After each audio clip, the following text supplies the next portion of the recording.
began to forget the world we know.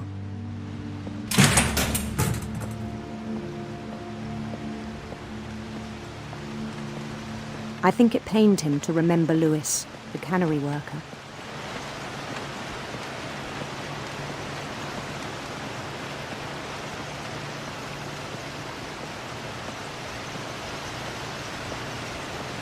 He began to despise the man with a royal contempt.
I still thought I could save him.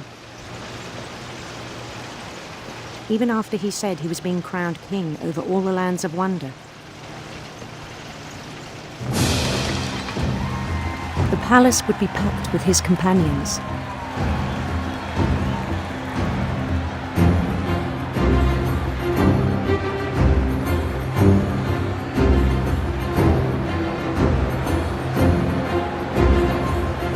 Including the wise Calico who'd insisted on advising him.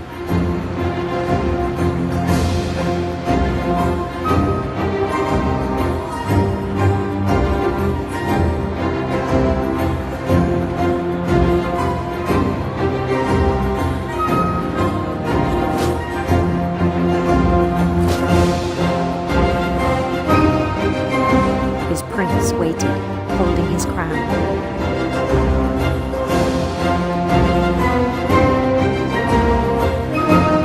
There was only one thing left to do.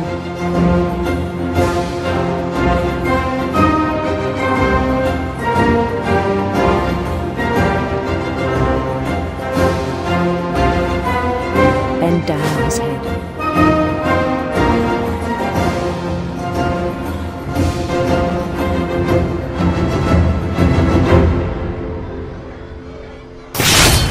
And the rest I think you know. Mrs. Finch, your son was a kind man who will be missed by all of us who knew him.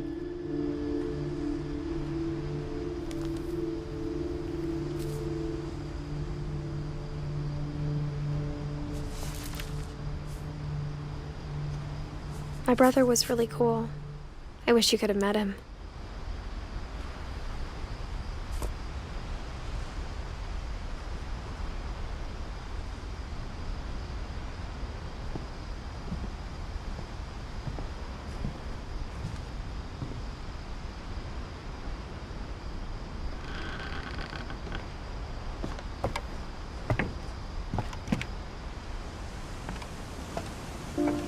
On the way back from Lewis's funeral, my mom told me to start packing.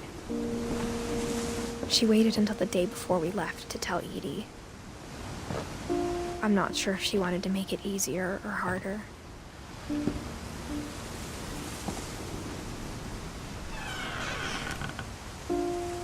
I wish we'd stayed.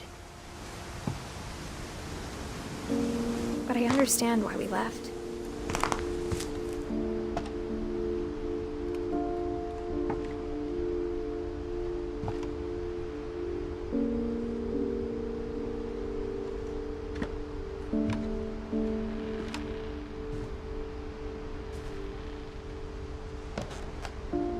My mom ended up leaving everything behind.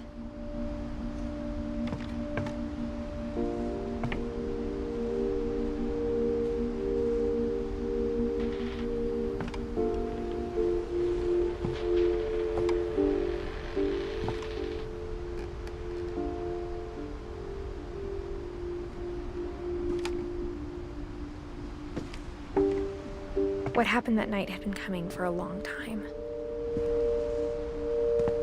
Maybe it should have come sooner.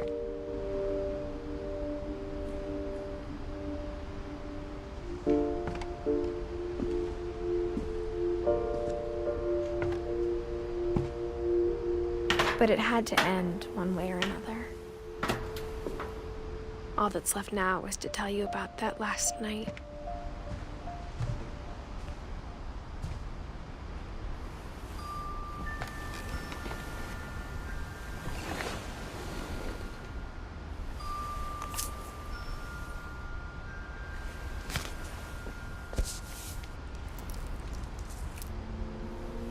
That whole last day, Edie just watched us pack and didn't say a word. Until supper, when she raised her glass and said, "To our final night together, and all our final nights apart." Grandma, you know what I said about alcohol. Some of your medications are very Edith, specific. I left a present for you in the hallway. Why don't you go open it? The grown-ups have to argue now. I'm sorry, you're right. We're all leaving tomorrow. Let's just enjoy our last... I'm not leaving. Edith, you're excused.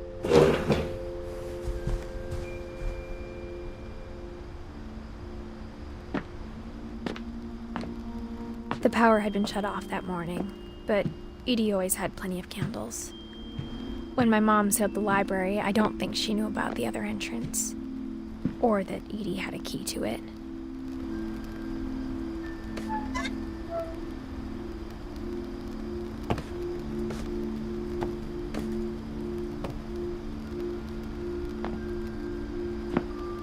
That thing you're afraid of isn't going to end when you leave the house. Edith has a right to know these stories. My children are dead because of your stories. I think it's best if Edith and I leave tonight.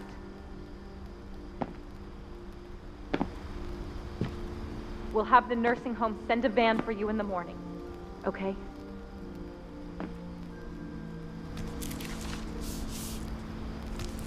Dear Edith, there's so many stories I wish I could tell you, but there's only time for one.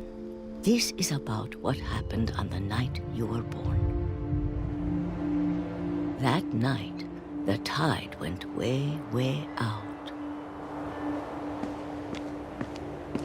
It was the first and last time I ever saw the old house aground. There'd been an earthquake out in the middle of the ocean. They called it the lowest tide in 1,000 years. God, it smelled awful. You know, I've seen that house every day of my life.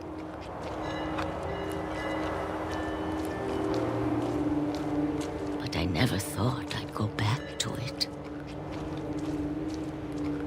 When the fog rolled in, I lost my way.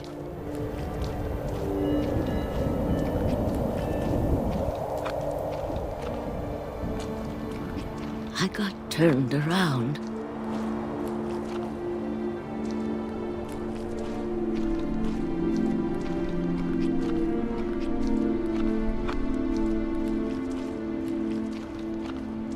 I started seeing things.